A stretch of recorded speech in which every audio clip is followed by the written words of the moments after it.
신종 코로나 바이러스 감염증에 걸린 트럼프 대통령이 이번 3일 만인 오늘 병원에서 퇴원해 백악관에 복귀했습니다. 앤서니 파우치 국립알레르기 전염병 연구소 소장은 지난달 백악관 로즈가든에서 열린 연방대법관 후보자 지명식 행사 참석자들에 대한 추적 조사가 필요하다고 말했습니다.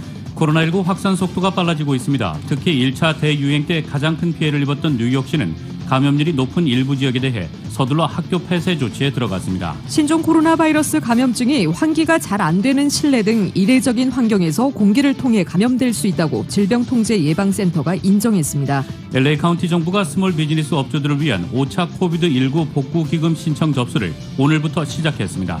캘리포니아주 유권자들은 이번 주 중에 11월 선거 참여를 위한 우편 투표 용지를 받게 됩니다. 이번 선거에서는 가주 역사상 처음으로 등록 유권자 전원에게 우편 투표 용지가 자동으로 발송됩니다. 11월 선거가 한 달여 앞으로 다가온 가운데 가주의 유권자 등록 마감일이 2주일 앞으로 다가와 아직 유권자 등록을 하지 않은 주민들은 서둘러야 합니다. 올해 들어 캘리포니아주에서 발생한 산불 피해 면적이 역대 최대 규모를 기록한 것으로 나타났습니다. 바켓 파이어가 지난 주말 210에이커를 추가로 태우면서 현재 총 피해 면적이 11만 5,758에이커로 늘었습니다. 현재 진화율은 88%입니다. 한국 외교부가 전 세계에 특별 여행주의보를 내린 가운데 강경화 외교부 장관의 남편이 미국 여행을 떠난 상황은 외교부 국정감사에서도 논란이 될 것으로 보입니다. 007 시리즈 신작의 개봉 연기가 연쇄 충격파를 몰고 오면서 글로벌 영화관 체인 업체의 주가가 일제히 폭락했습니다. 뉴욕 증시에서 주요 지수는 트럼프 대통령의 조기 퇴원 소식과 신규 부양책 합의에 대한 기대로 큰 폭 오르며 마감했습니다. LA 지역 내일 대체로 맑은 날씨 보입니다. LA 지역의 내일 낮 최고 기온 90도, 밤 최저 기온 62도입니다. 이상은 이 시간 주요 뉴스입니다. 이 시간 주요 뉴스는 공항에서부터 목적지까지 모바일 체크인과 첨단 공기순환 시스템을 통해 안전한 기내 환경과 여행을 제공하는 아시아나 항공 제공입니다. 애청자 여러분 안녕하십니까? 조희정입니다. 안녕하십니까? 이균우입니다.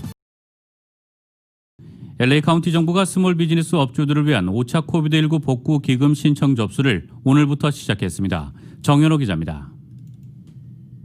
코로나19으로 경제적인 어려움을 겪고 있는 LA 카운티 지역 스몰 비즈니스 업주들을 위해 LA 카운티 정부가 5일부터 오는 금요일까지 닷새 동안에 걸쳐 5차 LA 지역 코비드19 복구기금 신청자 접수를 받습니다. 비즈니스 업주들은 업체당 적게는 $5,000에서 많게는 $25,000의 구제기금을 받을 수 있습니다. 1억 달러의 코로나 구제기금이 투입된 코비드19 복구기금은 지난 7월 6일에 시작된 후 이번이 5번째로 이달 26일에 마지막으로 한 차례 더 신청 접수를 받은 후 프로그램이 마감됩니다. 자격 대상은 스몰 비즈니스 업주의 경우 2018년 혹은 2019년 세금 보고 기준으로 연소득 $100,000 이상, $100,000 이하여야 하며 이 자격을 충족하면 업체당 $15,000의 구제기금을 받을 수 있습니다. 중소 비즈니스의 경우 연소득 $100,000 이상, $500,000 이하면 업체당 $25,000의 구제기금을 받을 수 있는 자격이 됩니다. 독립계약자와 기익이코노미 종사자, 노점상, LLC 등이 포함되는 영세 자영업자들은 연소득 $100,000 이하면 업체당 $5,000의 구호기금을 받을 수 있습니다. 비영리단체는 2018년 혹은 2019년 세금보고 기준으로 연소득 $100,000 이하면 업체당 $15,000의 구제기금을 받을 수 있는 자격이 있고 연소득 $100,000 이상, $500,000 이하면 업체당 $75,000의 구제기금을 받을 수 있는 자격이 생깁니다. 2019년 9월 이전에 설립된 비영리단체나 비즈니스 업체들이 자격 대상이 됩니다. 수혜자 선정은 추첨을 통해 이루어집니다. 보다 자세한 자격 여부와 신청 접수는 www.lacovidfund.org를 통해 할 수 있습니다. 라디오 서울 뉴스 정현호입니다. 엔젤레스 국유림을 태우고 있는 바켓 파이어가 지난 주말 210에이커를 추가로 태우면서 오늘 현재 총 피해 면적은 11만 5,758에이커로 늘었습니다. 하지만 화재 진압률은 88%로 상당한 진척을 보였습니다. 당국은 파라다이스 스프링 북쪽과 마운트 윌슨 북쪽으로 번지는 화재를 주시하고 있습니다. 이번 산불로 87채의 가옥을 포함해 총 170개 건물이 소실됐으며 28채의 가옥을 포함해 47개 건물이 부분적으로 파손됐습니다. 현재 엔텔롭 산간 지역과 생게브리엘 협곡에 위치한 6,000채 건물이 화재 위협을 받고 있습니다. 바켓파이어로 빅산타아니타 로드, 빅락크릭 로드, 2번 하이웨이 선상 빅파인에서부터 라카네다까지 구간, 어퍼 빅타운과 캐년 로드, 39번 하이웨이 선상 올드 샌게브리엘 캐년 북쪽, 엔젤레스 포레스트 하이웨이 선상 알리소 캐년에서부터 하이웨이 2번까지 구간이 교통이 통제돼 있습니다. 올해 들어 캘리포니아주에서 발생한 산불 피해 면적이 역대 최대 규모를 기록한 것으로 나타났습니다. 캘리포니아주 소방국은 올해 8,300건의 산불이 발생했고 피해 면적은 모두 400만 에이커로 집계됐다고 밝혔습니다. 로이터에 따르면 올해 캘리포니아주 산불 피해 규모는 역대 최대로 종전 기록인 2018년 피해 면적 180만 에이커의 2배를 넘었습니다. 인명과 재산 피해도 컸습니다. 캘리포니아 소방국은 산불로 사망한 사람이 현재까지 최소 31명, 파손된 가옥과 건물은 모두 8,687동에 달한다고 밝혔습니다. 소방국은 올해 산불 사태는 여전히 끝나지 않았고 앞으로도 산불이 계속 발화할 가능성이 크다고 경고했습니다. 스칸 맥린 소방국 대변인은 현재까지 벌어진 일과 앞으로 일어날 일에 대해 달리 설명할 말이 없다며 올해 산불은 캘리포니아 기후가 얼마나 건조한지를 보여준다고 말했습니다. 현재 캘리포니아주에서는 23개의 대형 산불이 계속 타오르고 있습니다. 특히 지난달 27일 와인 산지로 유명한 나파 카운티에서 발生한 글래스 산불은 와이너리의 피해를 키우고 있습니다.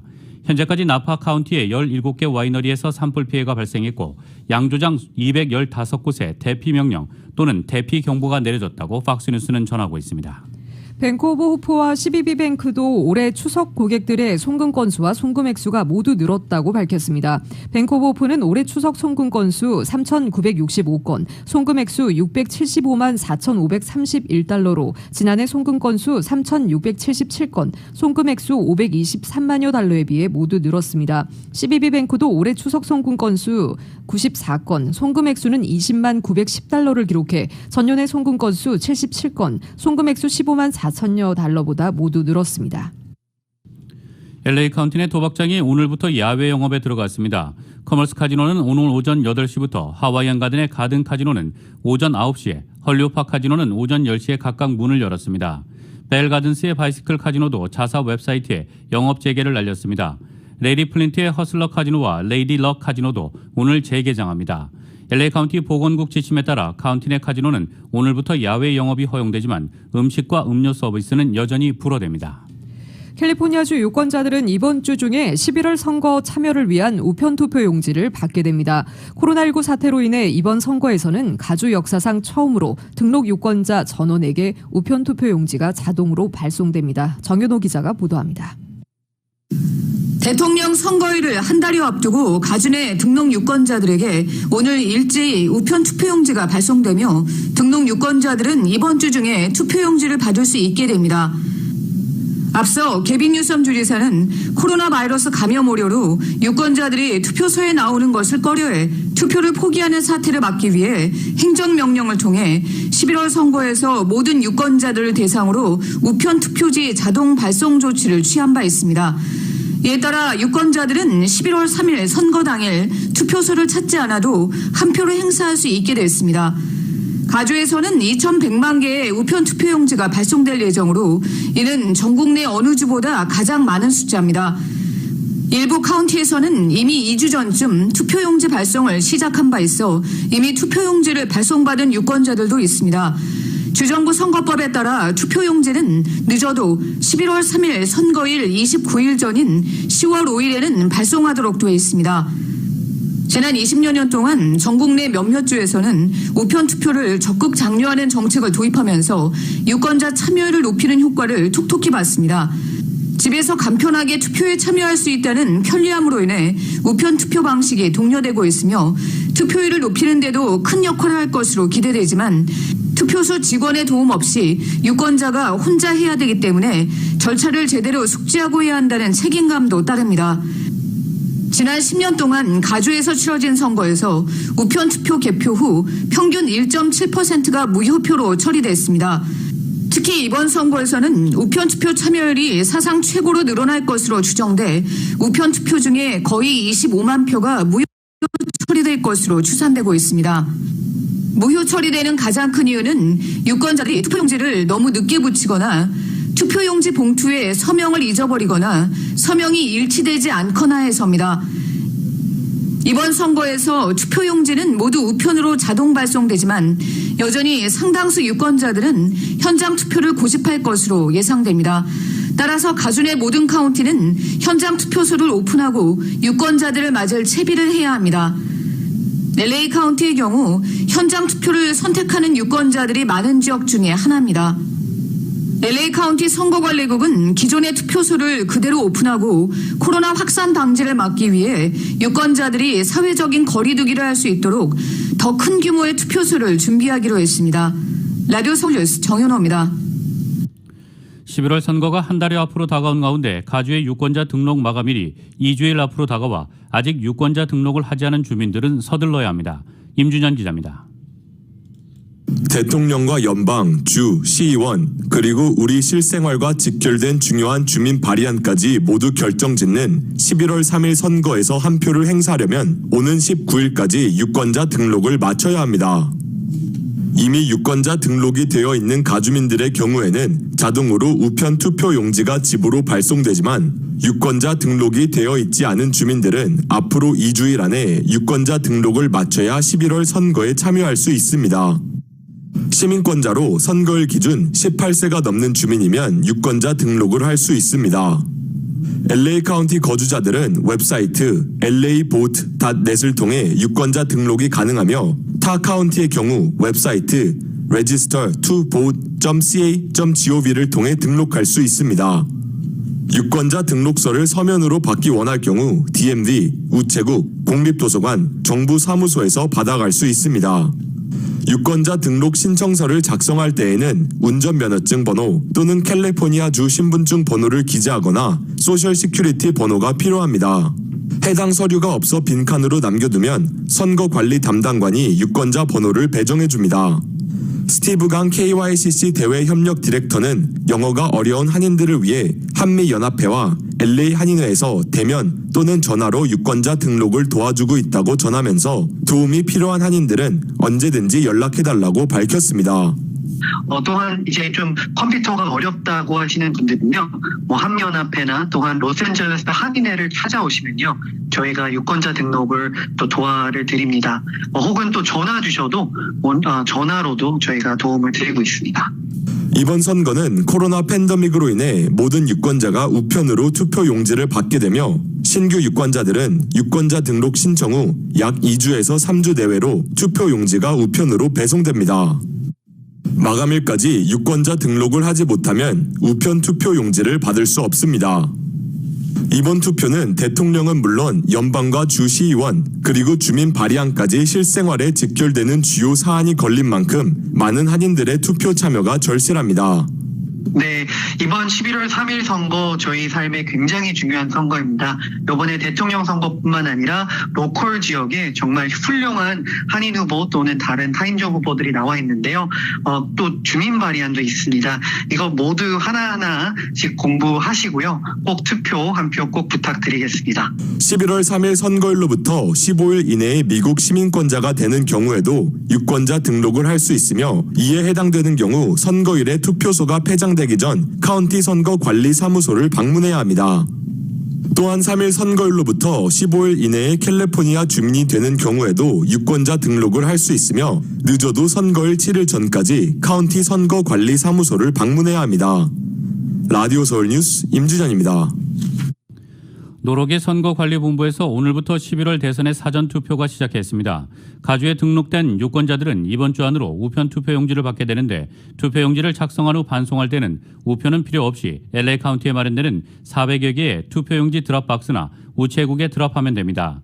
또한 유권자들은 오는 24일에 오픈되는 투표소에 작성한 우편 투표용지를 드랍할 수 있습니다. 오는 24일에는 115개의 투표소가 오픈되며 30일에는 650개의 투표소가 추가로 오픈됩니다. 무효표가 되지 않기 위해서는 우편 투표용지 봉투에 반드시 서명해달라고 정부 당국은 당부했습니다. 정부 당국은 되도록 우편 투표를 이용하고 작성한 투표용지를 일찌감치 반송해달라고 당부했습니다. 현장 투표를 선호하는 유권자들은 거주지에 관계없이 스테이플 센터나 다저스 스타디움, 소피 스타디움, 할리우드 볼 공연장, LA 통합교육군의 학교 등에 마련되는 수백 개 투표센터를 이용해 직접 투표할 수 있습니다.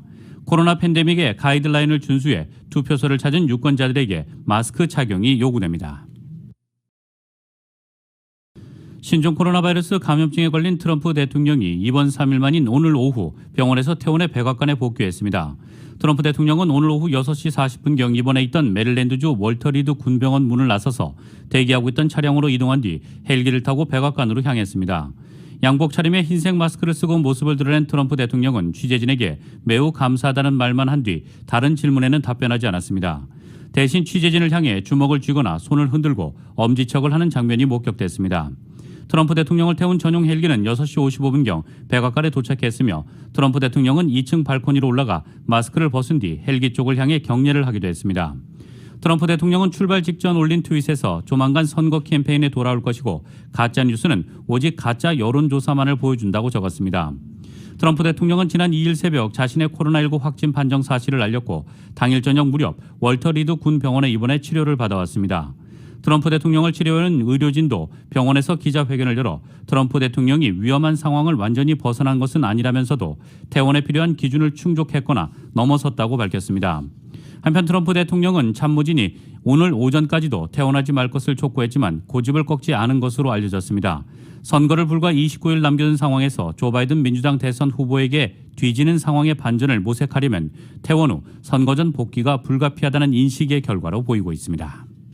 코로나19에 걸린 도널드 트럼프 대통령이 위험한 상황을 완전히 벗어나지 않았지만 퇴원이 가능한 상태라고 의료진이 오늘 밝혔습니다. 다만 트럼프 대통령이 여전히 다른 사람에게 바이러스를 전파할 가능성이 있다며 이번 주말이 고비가 될 것으로 보인다고 전망했습니다. 주치 숀 콘리 등 의료팀은 이날 오후 트럼프 대통령이 입원 중인 메릴랜드주 월터 리드 군 병원에서 기자회견을 열고 이같이 밝혔습니다.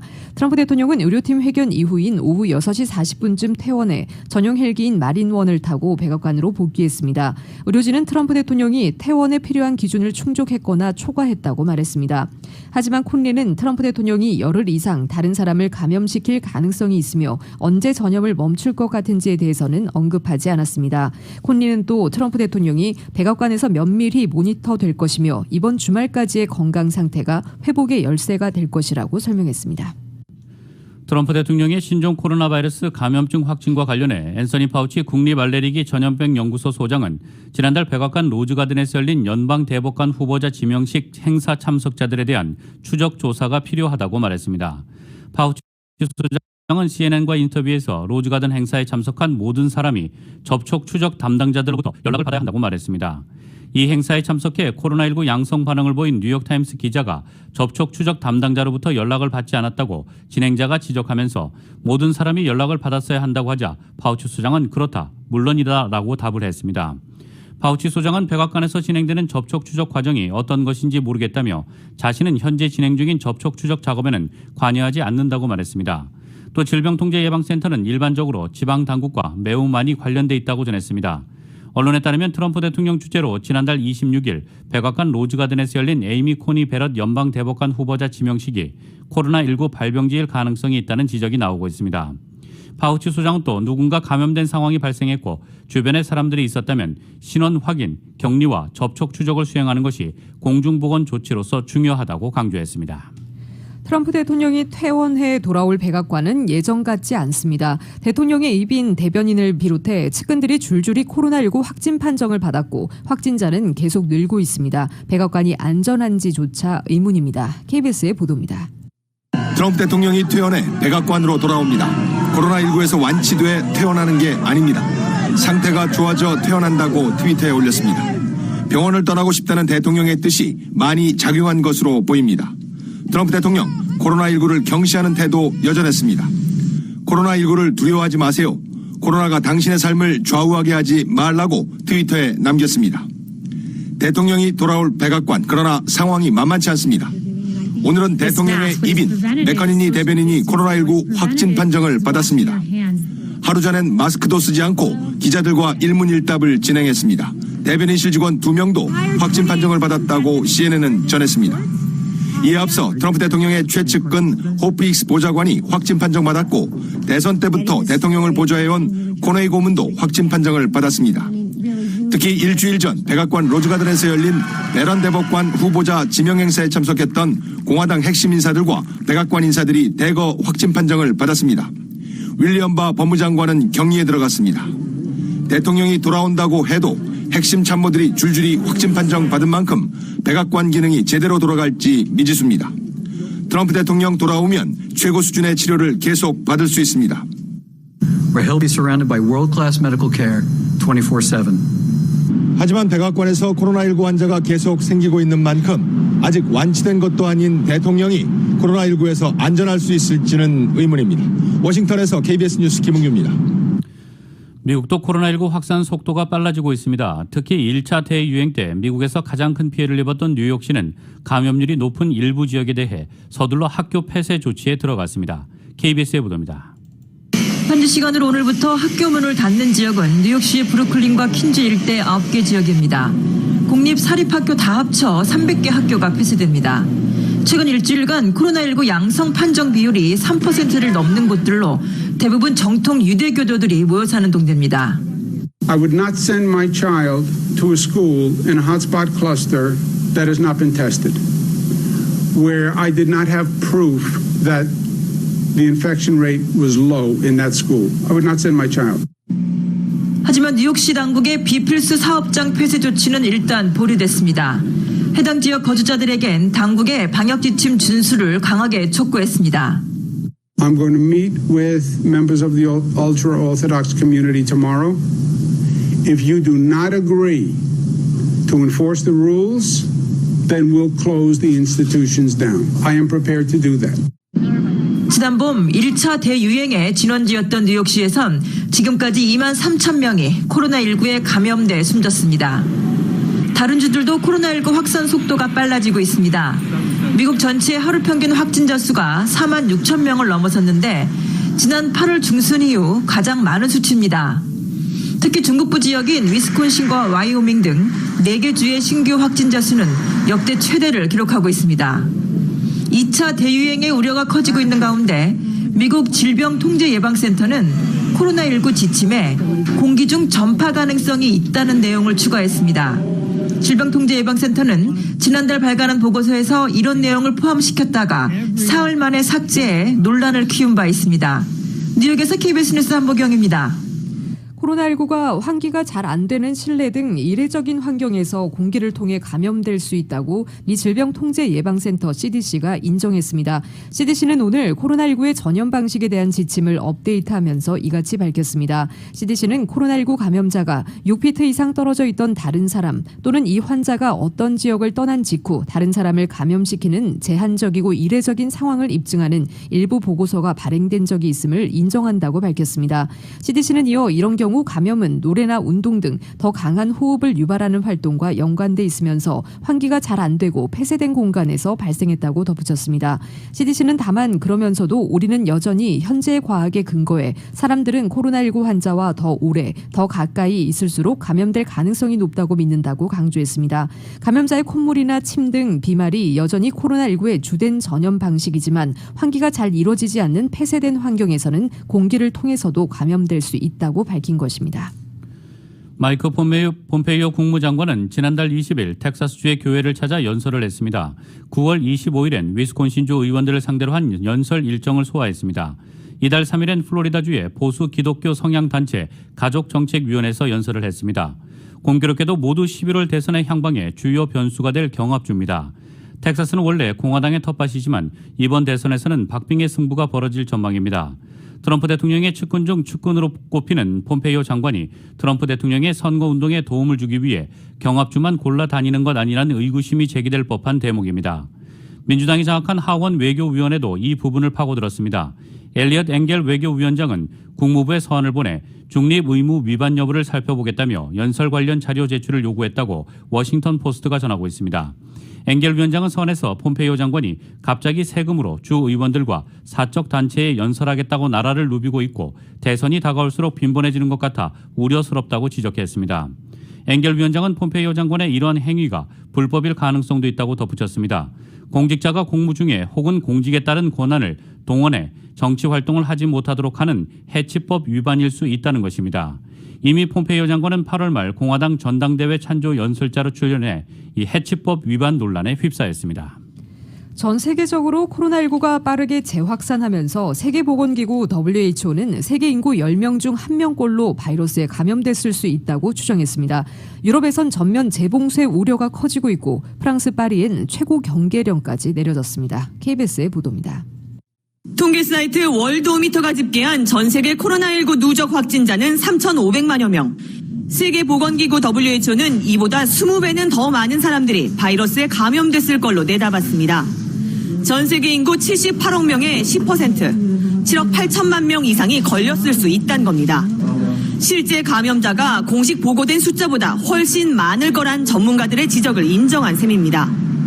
WHO는 여전히 세계인 대다수가 감염 위험에 처해 있고 바이러스가 계속 전파돼 매우 어려운 시기로 향하고 있다고 우려했습니다.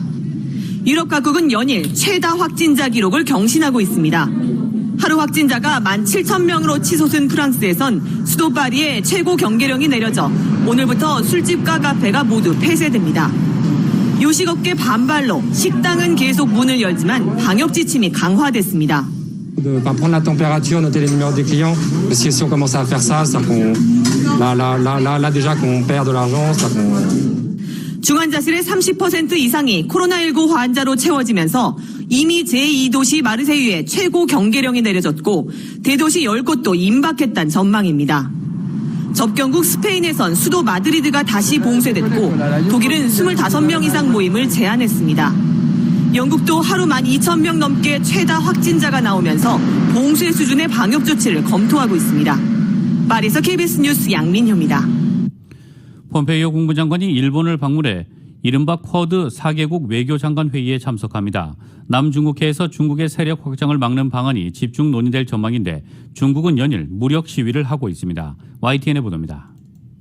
일본에서 열리는 이른바 쿼드 외교장관 회의 참가국은 미국, 일본, 호주, 인도 4개국입니다. 중국의 위협에 공동으로 대응하자는 미국 주도로 열리는 회의입니다. 폼페이오 국무장관은 트럼프 대통령의 확진으로 어수선한 상황에서도 큰 기대감을 나타냈습니다.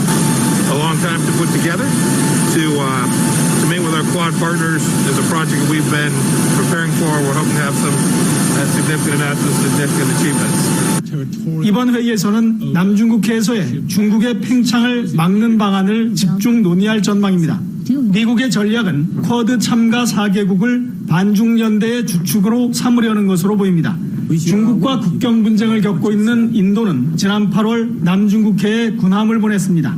스가 일본 총리의 경우 취임 후 첫 방문지로 베트남과 인도네시아가 거론되고 있습니다. 중국은 미국 주도의 이런 흐름에 여러 차례 반대 의사를 밝혔습니다. 都应当有助于增进地区国家间的相互理解和信任，而不是针对第三方或损害第三方的利益。 중국 매체는 호주와 인도의 경우 경제를 생각하면 반중 연대를 꺼릴 거라고 주장했습니다. 보복에 나서겠다는 경고처럼 들릴 수도 있습니다. 중국은 국경절 연휴에도 남중국해 인근의 타이완 주변에 공군기를 보내 무력 시위를 계속했습니다. 영토와 주권 문제에 대해서는 비교적 단호한 입장을 견지해온 점으로 볼 때 중국이 추가로 군사훈련에 나설 가능성도 제기되고 있습니다. 베이징에서 YTN 강성웅입니다.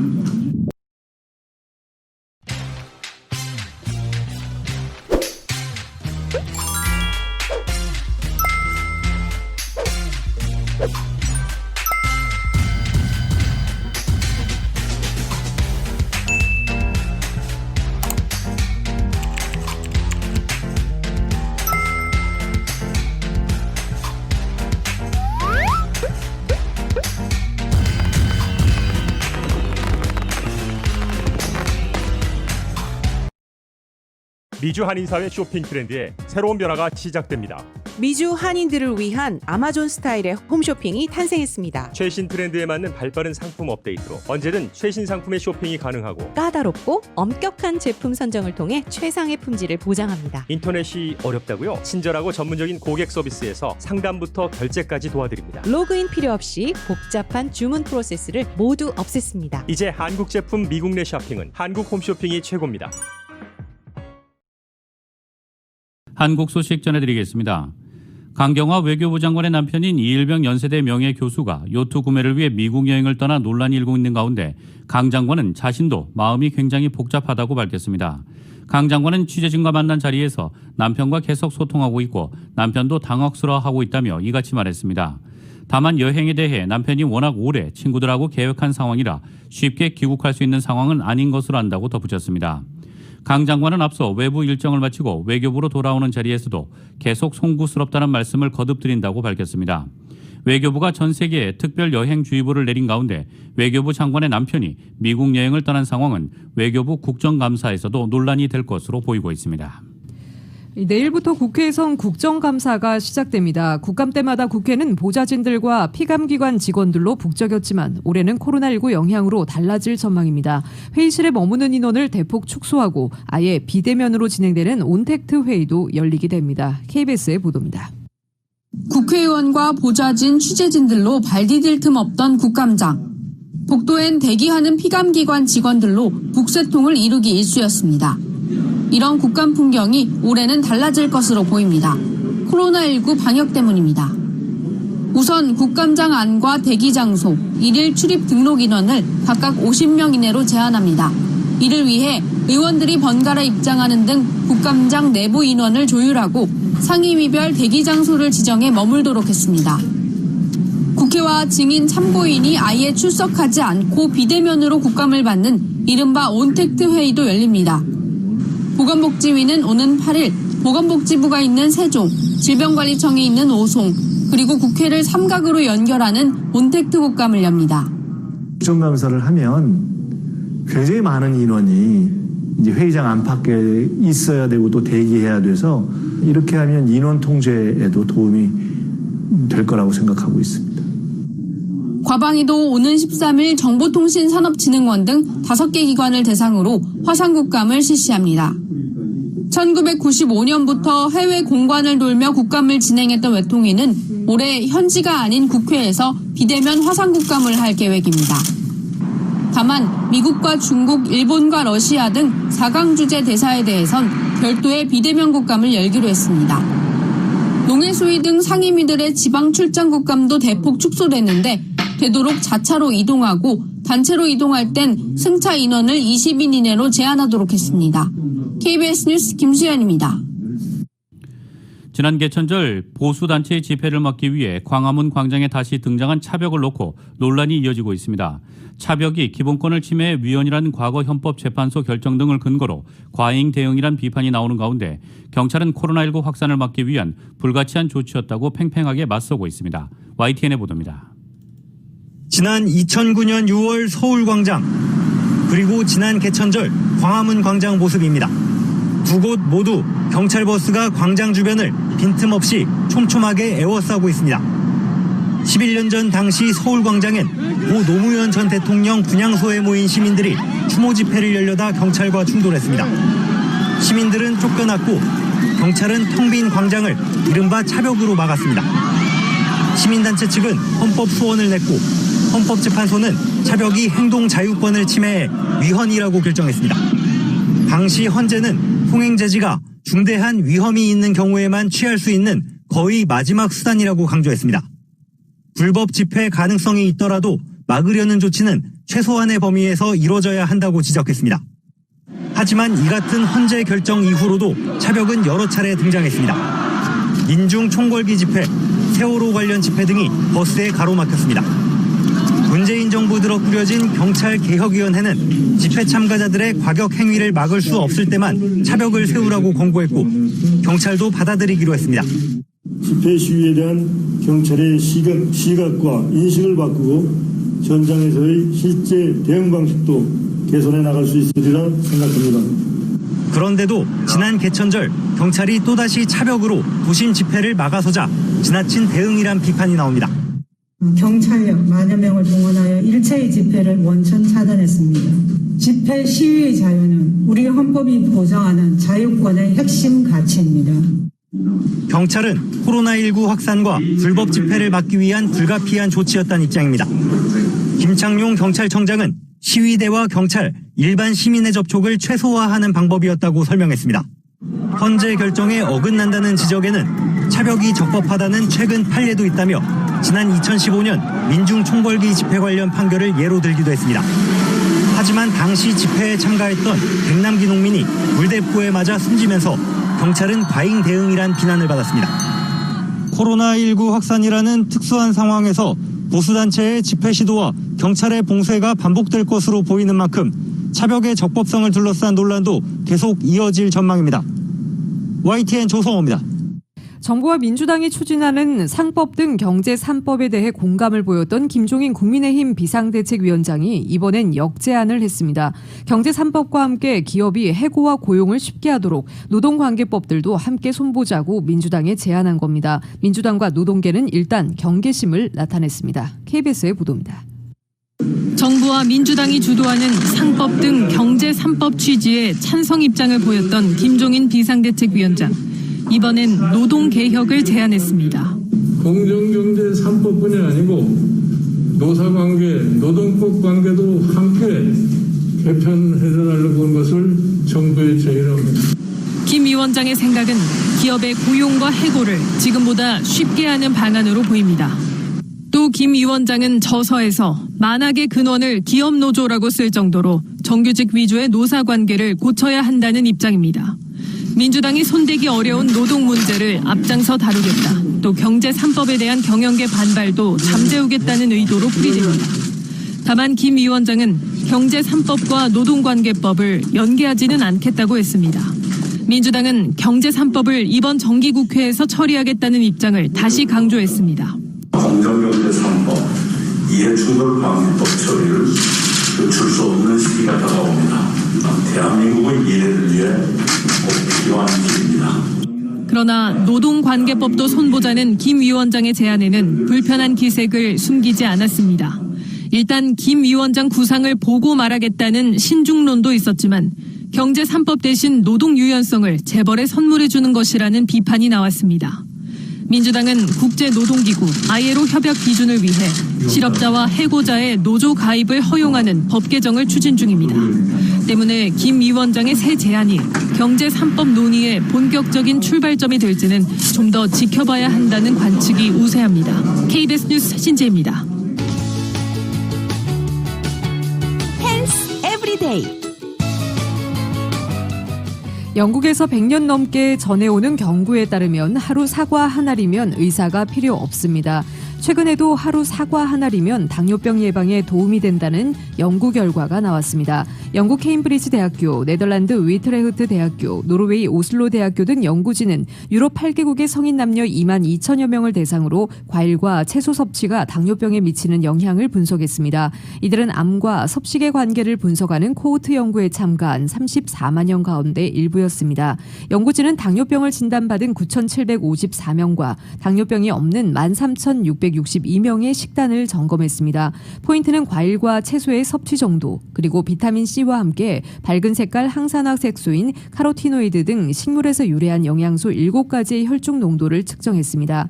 그 결과 과일과 채소를 많이 섭취한 이들, 즉 비타민C와 카로티노이드 등의 혈중 농도가 높은 이들은 그렇지 않은 이들에 비해 당뇨병에 걸릴 확률이 25%에서 많게는 50%까지 덜하다는 사실이 드러났습니다.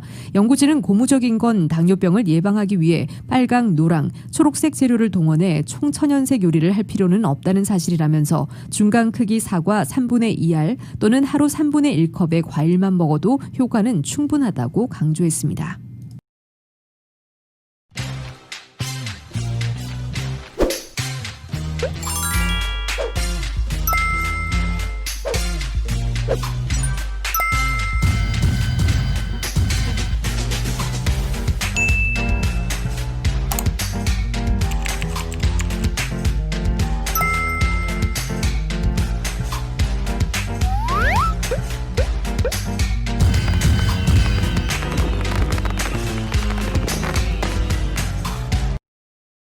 미주 한인사회 쇼핑 트렌드에 새로운 변화가 시작됩니다.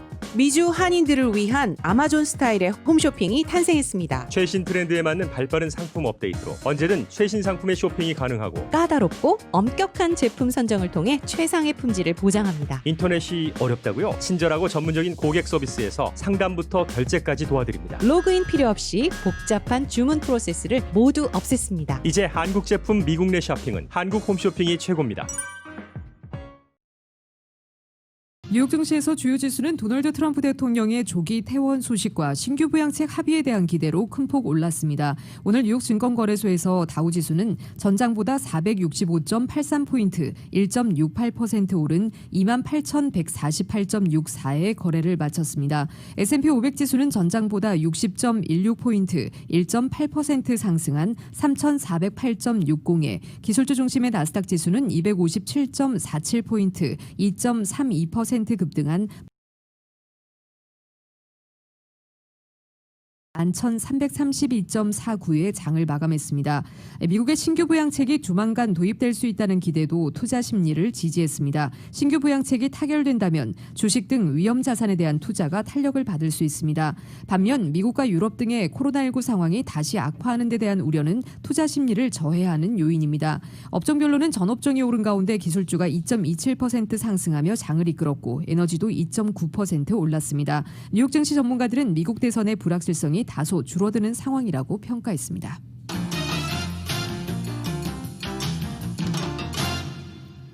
국제유가는 트럼프 대통령의 퇴원 임박 소식 등에 급반등했습니다. 뉴욕 상업거래소에서 11월 인도분 서부 텍사스산 원유는 전 거래일보다 배럴당 5.9% 오른 39.22달러의 장을 마감했습니다. 런던 IC 선물 거래소의 11월 브렌트유도 현재 배럴당 5.6% 상승한 41.46달러에 거래되고 있습니다. 신종 코로나 바이러스 감염증에 걸린 트럼프 대통령이 월터 리드 군 병원에서 퇴원한다는 뉴스가 투자 심리에 긍정적 영향을 미친 것으로 보입니다.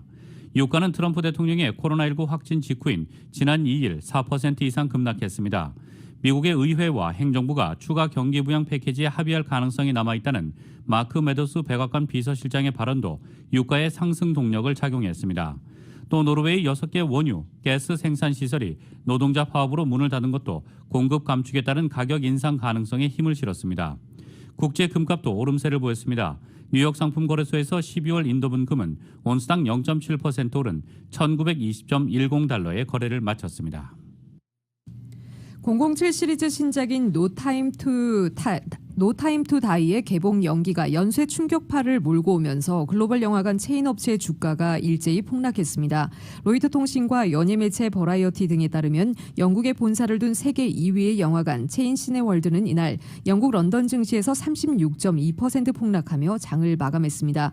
영화 제작 배급사 MGM 스튜디오가 지난 2일 노 타임 투 다이의 개봉 예정일을 내년 4월로 연기한다고 밝히자 시네월드는 오는 8일부터 미국과 영국 내 모든 극장 운영을 중단한다고 발표했고 이 소식이 시네월드 주가를 끌어내렸습니다. 시네월드의 주가 폭락은 미국 영화관 체인에도 바로 영향을 미쳤습니다. 투자자들이 주식 매도에 나서면서 미국 내 1위 영화관 체인인 AMC 주가는 이날 뉴욕 증시에서 장중 10% 이상 미끄러졌습니다. 신종 코로나 바이러스 감염증 사태 이후 미국의 경제가 양극화를 심화를 의미하는 K자형 회복의 길을 걷는 것으로 나타났습니다.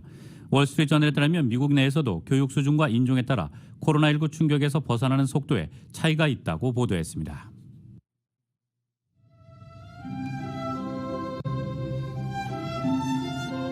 10월 5일 월요일 오늘 밤과 내일 날씨입니다. 이번 주 남가주 대체로 맑은 날씨 이어지는 가운데 낮 기온에는 많은 변화가 있겠습니다.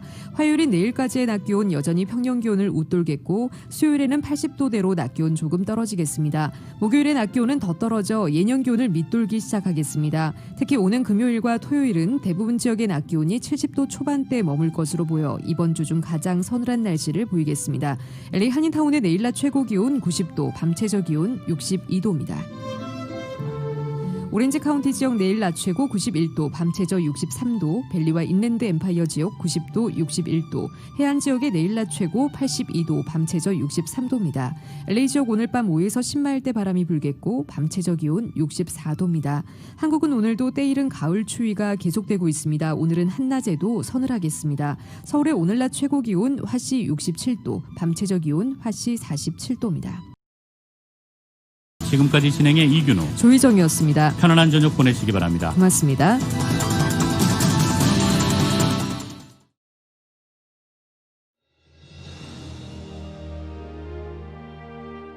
한인 커뮤니티의 소중한 친구이자 생활의 동반자. 라디오 서울이 개국 28주년을 맞았습니다.